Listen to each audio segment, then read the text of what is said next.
Meri and I got married, and she took over everything that I had on a certain level. Wasn't even thinking about the idea of plural marriage and that, maybe someday one of my other wives wants a jersey, a t-shirt, or just some connection to my past. And it was weird to me that Meri got all of it and nobody else got any of it. Mykelti's at it again, defending Kody with all the fervor of someone who clearly didn't take a second to actually think things through.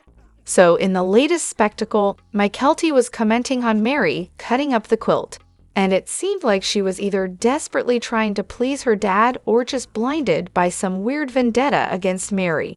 She was all like, "Meri's so petty," as if she's got a monopoly on wisdom, despite totally ignoring the fact that Meri had actually explained why she was cutting up the quilt. Apparently, Mykelti missed the memo that Kody specifically asked for his pieces back from the quilt, and Meri reminded him it was part of the whole fabric mix. But nah, that logic doesn't work in Mykelti's world, so she just went full throttle into defending Kody like the rest of us missed some grand truth. Then there's the whole Meri's list doesn't exist fit. Classic Mykelti, talking out of her, well, let's just say it, rear end. She made that bold claim, even though both Kody and Meri confirmed the list was, in fact, very much real in the last episode. But hey, what's truth when you've got a favorite narrative to defend? Also, why exactly would Mykelti even know about the list? Her parents never bothered to clue her in, so naturally, she's just guessing based on whatever she feels like. And of course, no one would tell her, because why would they?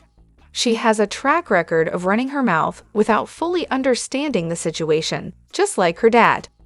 Then there's the moment when Mykelti double downs like a pro when it became clear she'd misjudged the whole cult fiasco. Instead of admitting maybe Kody was being a little petty, it was his old stuff after all, she doubled down on the Meri hate. She couldn't even say, "Oops, I got that wrong. My dad was being childish," because apparently admitting that would be a betrayal. And seriously, what's her deal with thinking Meri should have handed Kody the quilt whole? It's Meri's quilt, her decision. It's a mishmash of her and Kody's stuff, so why should she feel obligated to send it all back to him? If Mykelti's so upset about the quilt, maybe she could take the leftover fabric and make Daddy Dearest a new one. But of course, that would involve thinking rationally, and we know how that goes with Mykelti. We've got so much to dive into today, so let's not waste any time. Let's jump straight into it. Hey everyone, what's up? It's Elena here, and welcome back to my channel reality Nexus X. So Kody apparently loves bigger women. Sure, that's what they said on the show, but I'm not buying it for a second. I honestly think Kody&Robyn came up with that little gem to downplay how ridiculously attracted Kody is to Robyn.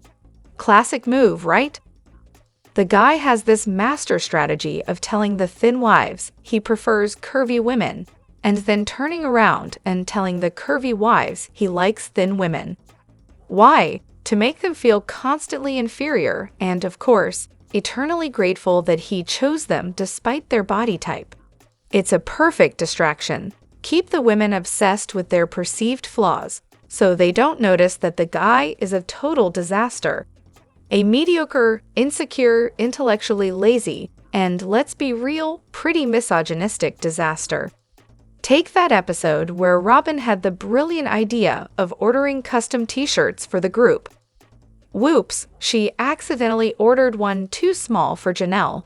But hey, Janelle decided to rock it anyway, and guess what? That tiny shirt ended up showing off her curves, and suddenly everyone's all, "Wow, Janelle looks amazing." The moment Kody strolls in, though, he couldn't keep his eyes off her. It was like he was on a shopping spree, taking in every curve. Robyn, not so pleased, clearly. Then there's Meri, who was stick-thin when Kody first married her. And pristine? Well, Kody had no problem calling her chubby in that signature, charmingly demeaning way. Of course, the original 3 wives weren't as thin as Robyn, so I wouldn't be surprised if Robyn convinced herself that Kody really prefers bigger women, Because, well, why let reality get in the way of a good delusion? Something tells me Robyn never actually planned for Kody to fall this hard for her. She wanted him in her orbit, sure, but not like this. Now it's like she's stuck with him. When she said she was going to stick with him, it didn't sound like she was madly in love with him the way he's obsessed with her. No, it was more like she was trying to keep him on a leash, just not with the kind of intensity he's bringing.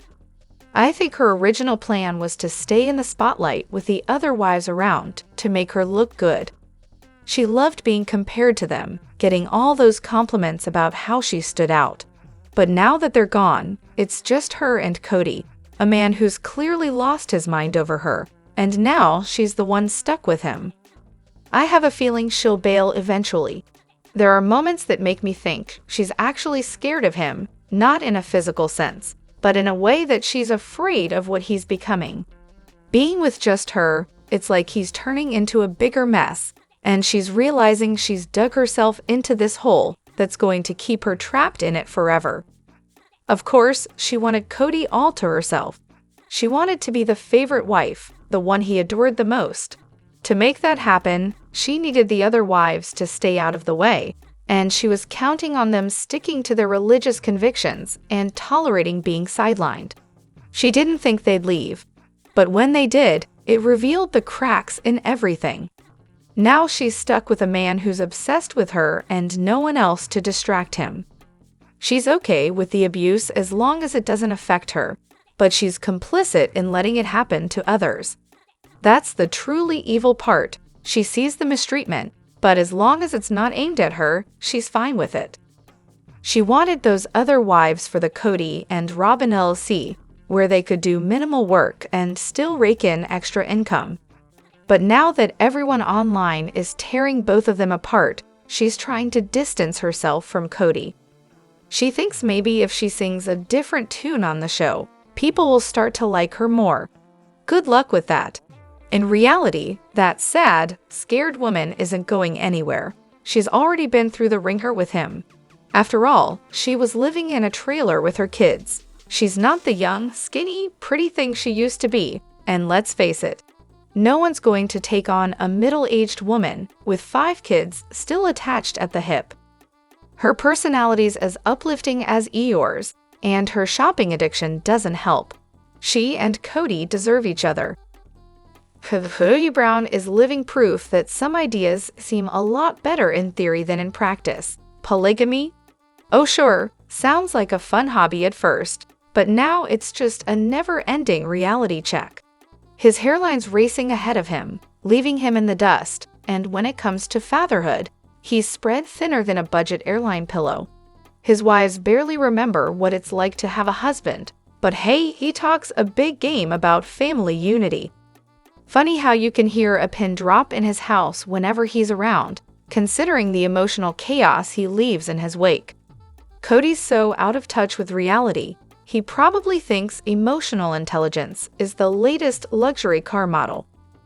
Honestly, if he ever gives up on polygamy, he might find a new career as a motivational speaker, specializing in everything you should avoid doing in relationships.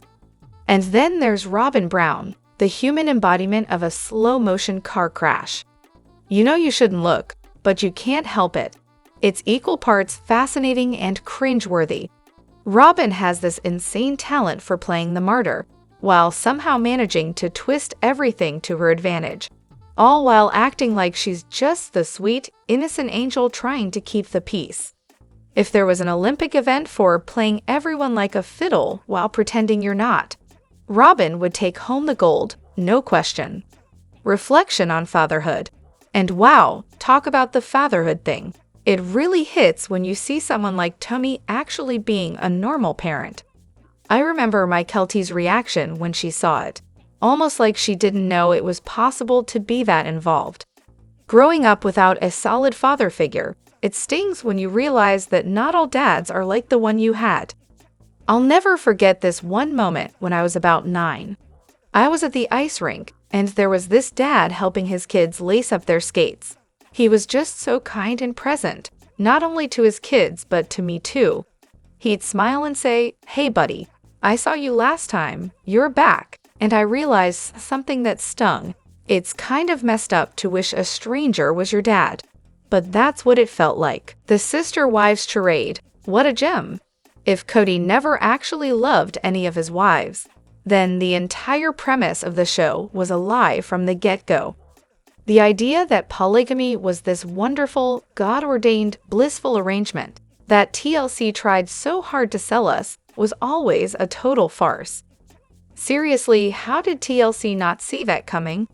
Now, Kody's basically confirming it himself, bluntly admitting none of his marriages had any real meaning to him, except for Robyn, of course.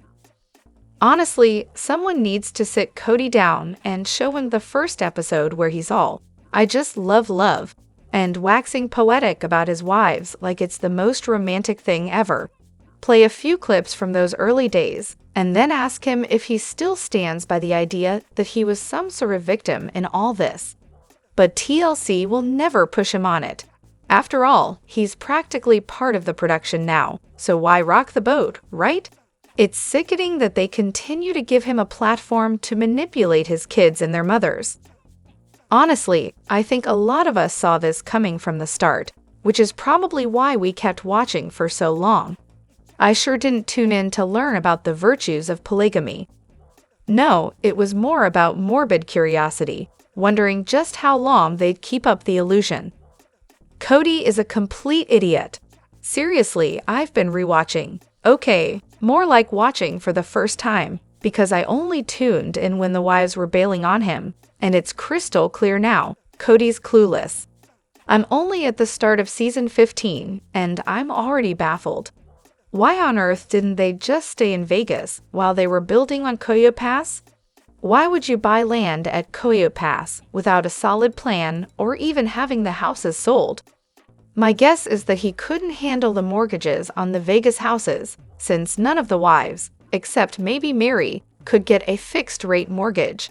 He probably bought that land to bail on the balloon payments or to cover up some shady financial move.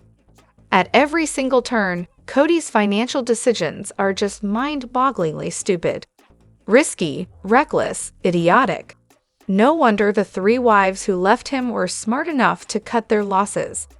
I can't imagine how Kody&Robyn are going to manage that mansion and all that property. They can't afford it. It's honestly hilarious.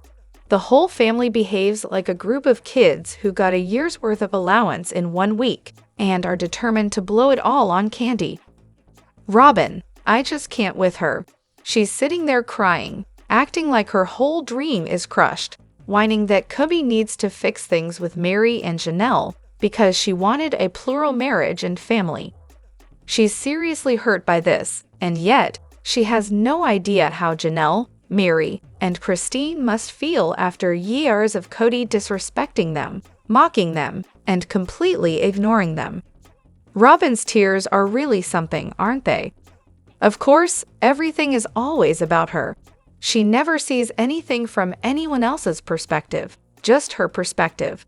It's like listening to a toddler. I didn't want this, or I wanted that. And what has she actually done to make any of her dreams happen? Pretty much nothing, other than talking about it in a detached, almost robotic way. Oh, I'd work it out with the boys, she says.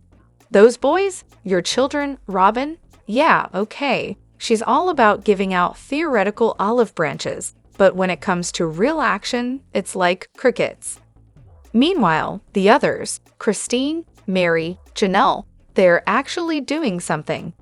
Christine has gone out of her way to include Robyn's kids, inviting them to everything and offering a warm welcome. Meri?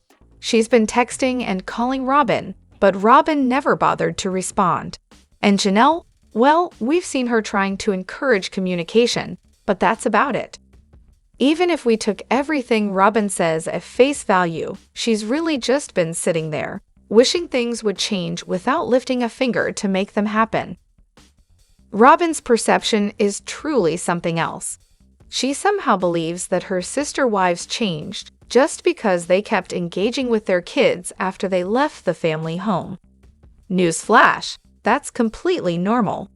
It's almost like she expected them to stop caring about their children once they left home and start focusing all their attention on her kids instead. How bizarre is that? The thing is, Robyn hasn't had any kids leave the nest, so she doesn't get that as a parent. You have to put in the effort to stay involved in your kids' lives. It's not just about seeing them at home anymore. You have to make phone calls, plan trips, and sometimes even go out of your way because they may have young children or babies, or they just can't afford to visit you. But Robyn can't understand that because it's something she's never experienced herself. She can't see beyond her own narrow view of the world. I honestly think she thought that once the older kids moved out, her kids would get all the attention from the other wives. She might not have outright said it, but that's the vibe I got. And yet, she kept her kids so isolated from everyone else that they couldn't even spend time with the other wives if they wanted to, like Meri, for example. Robyn has always believed that Kody was the center of the family, and that because she was his favorite, she was right there with him at the top. She spent so much time pandering to him and trying to manipulate the situation. She never truly realized that Christine was the real heart of the family. Mykelti definitely gets a lot of hate, but honestly, I feel for her. I don't think she ever had bad intentions, well, not for most of the show at least. What she really seemed to crave was approval and affection. She's the second of 5 daughters and was constantly compared to Aspen, the beautiful, sweet, perfect one. Naturally, she didn't measure up. Then there's Maddie, who was one of the 2 daughters in a family of 4 brothers, and of course, a favorite. Meanwhile, Mykelti was just labeled eccentric and wild. So yeah, she was kind of the odd one out. But what really gets to me is how Mykelti lights up when she does get attention.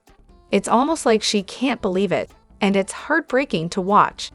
After her family was horrified by her engagement to creepy Tony, while they were celebrating Maddie's engagement to creepy Caleb, she somehow reframes the whole situation, saying, "My dad really likes Tony, and my mom is just protective and doesn't want me to get hurt." I mean, that broke my heart. I get that she's kind of annoying in recent episodes, but come on, who wouldn't be after being married to Tony for 10 years? In the end, I think she was just a sweet girl who wanted some love and approval, and, well, she found it with the weirdest guy possible, Tony. I'm listening to this podcast called The Opportunist, and it's all about Tim Ballard, you know, the infamous Mormon predator. The stuff in there is wild, and honestly, so many parts remind me of Kody and his family. Do you think Kody would be a halfway decent person if he'd grown up in a healthier environment? Or do you think his ego is just a product of the typical Mormon male thing? I mean, let's be real. Patriarchal religions have this magical way of inflating male egos. Look at Kody, Tim, and Jim Bob. All these guys figure out how to turn their delusions into cash. The holier-than-thou crowd just always ends up in positions of power, somehow. I don't think Kody would ever be humble, no matter where he was raised. But maybe he'd have a different set of political views if he were brought up in a more progressive world. Maybe he'd only have 2 kids instead of, well, however many he's got. And can we talk about the whole obsession with getting his own planet after he dies? What a bizarre, delusional fantasy. My ex Biel was basically the same. He was convinced he was on the fast track to the full Mormon glory. Bishop, stake president, mission president, general authority, you name it. But here's the kicker. He told my sister-in-law that he was inspired to marry her in a dream, despite not really loving her. Apparently, she was just a stepping stone to his celestial prize. She'd get to go to heaven, die, and then he'd get the woman he truly deserved. And that was when he was sane, can you imagine? He eventually ditched religion altogether and decided he was some sort of energy healer from an alien race. Classic. He was a terrible person, obviously, but the Mormonism just turned his egomania into something even worse. Let me know what you think in the comments. Don't forget to hit that like button and subscribe to my channel. I'll see you in the next video. Take care and much love to you all.